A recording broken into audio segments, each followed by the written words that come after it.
पंतप्रधानाला माहित होते, त्यांनी मानलं.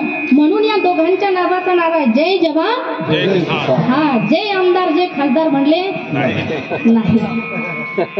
आणि आजही तुम्ही सर्च करून बघा, विचार करून बघा, सीमेवरती जे रक्षण करतायत ना जवान, ते कुठल्या आमदाराचा मुलगा नाही, खासदाराचा नाही, कुठल्या नेत्याचा नाही, कुठल्या उद्योगपतीचा नाही, कुठल्या मंत्र्याचा नाही, तर सीमेवर रक्षण करणारा तो वीर जवान सुद्धा गरीब कुटुंबातला आणि शेतकऱ्याचाच मुलगा आहे.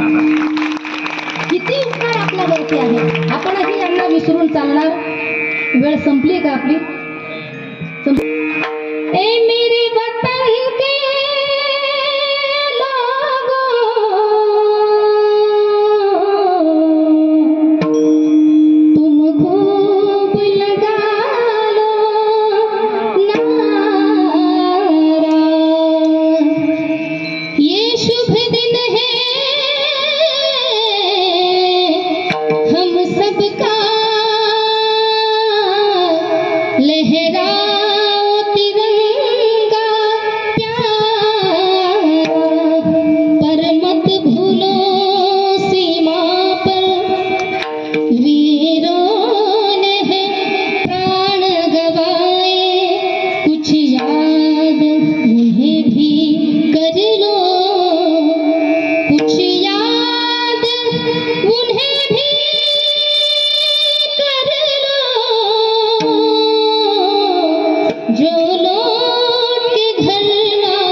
Oh,